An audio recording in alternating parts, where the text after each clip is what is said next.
Ever been right in the middle of doing something important on an app and then boom, it just freezes and crashes? Of course you have. Well, that moment of digital chaos is exactly what we're diving into today. We're going to pull back the curtain and look at the hidden logic that keeps our digital world from completely falling apart. It's a feeling we all know, right? One second you're tapping away, and the next you're just staring at your home screen wondering what happened. So what's the deal? Why does software that seems to be working just fine suddenly give up? And really, it all boils down to this. At its heart, code is just a list of instructions that expects things to happen in a certain order. But we humans, we're messy, we're unpredictable, and we're constantly throwing curveballs that the code just wasn't ready for. So this leads us to a really fundamental truth in programming. Errors aren't just possible, they're pretty much inevitable.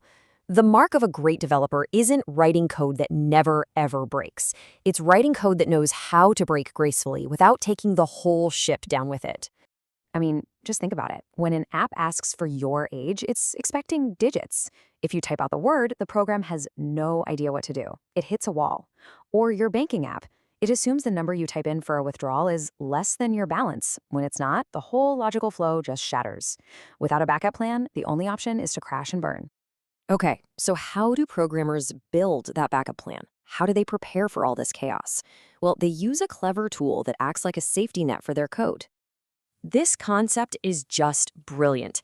Instead of letting a risky bit of code bring down the entire program, a programmer wraps it in something called a try block.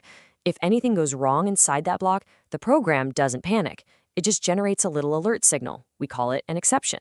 And that signal gets caught by the catch block, which then runs a pre-planned, safe alternative. No crash, just a controlled, calm response. Let's look at a real example. So right here, the program is going to try to do something that might fail. It's going to check if an age is valid. If the age is, say, 25, no problem. It continues on. But if the age is 16, that check is going to fail and throw an exception. And that's when our safety net, the catch block, jumps in. It grabs that exception and instead of crashing, just prints a helpful message to the screen. And voila, this is the result. Because a user entered an invalid age, the safety net worked perfectly. The app didn't disappear, it didn't freeze, it just gave us this clear, easy-to-understand message. The chaos has been brought under control. All right, so catching errors that pop up is one thing, but what if a programmer needs to be the one to sound the alarm? Sometimes the code itself needs to be able to say, hey, wait a minute, something isn't right here. This is where the idea of throwing errors comes into play. Meet the throw keyword. You can think of this as the programmer actively and intentionally raising a big red flag. This isn't an accident. It's a deliberate signal that a specific rule, like an age being too low or a number being negative, has just been broken. And hey, look familiar? This is the other side of the coin. This is the exact piece of code that created the error we just caught. You can see the logic right there. If the age is less than 18, then throw a new error and attach that specific message to it. This is the red flag that our try-catch safety net was built to catch. So if throw is the action of raising the flag, what's throws? Well, throws is the warning label you put on the box beforehand. It's a required notice that a programmer puts on a function to tell everyone else, hey, just a heads up, if you use this piece of code, it might, just might, throw one of these red flags, so you better be ready for it. So let's put them side by side to make it super clear. Throw is an action. It's the verb. It happens right now and creates a single error. Throws is a declaration. It's a warning, a heads up, and a method's official description saying what might happen. One is an act, the other is an announcement. Now, those standard errors are fine and all, but they can be a bit generic. What if you're building an app and you need an error message that's perfectly tailored to your specific rules? What if you want to create your very own type of red flag?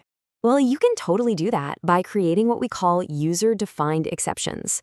And it's actually a pretty simple three-step process. First, you define your new custom alert. Give it a name, like invalid age exception. Second, you use throw to raise that custom alert whenever your special rule is broken. And third, you set up a try-catch block that is listening specifically for that unique alert. And check out the result. By creating a custom exception, the programmer can now deliver a super specific, incredibly helpful error message. It's not just some generic problem anymore. It's a crystal clear message that tells the user exactly what's wrong in the context of the app. This is really next-level error handling. Okay, so we've looked at the tools, try catch, throw, and even our own custom exceptions. So let's zoom out and see how this stuff actually affects the apps and websites we use every single day. And the truth is, this toolkit is absolutely everywhere. It's what stops your banking app from crashing when you accidentally try to withdraw too much. It's what enforces the rules in an online voting system. It's in every single web form that tells you, oops, that's not a valid date, and every sign-up page that warns you about a weak password. It's the silent guardian that keeps our software stable and usable. When you boil it all down, that's what this is all about. Good error handling is the magic that transforms a moment of pure frustration, a crash, into a helpful, guided interaction. It turns that chaos into a conversation between the user and the app. And that brings us to one last, really interesting question. Just because we can build a safety net for every tiny little thing that could possibly go wrong, does that mean we should? Is there a point where trying to control everything actually makes the software more complicated and maybe even less reliable?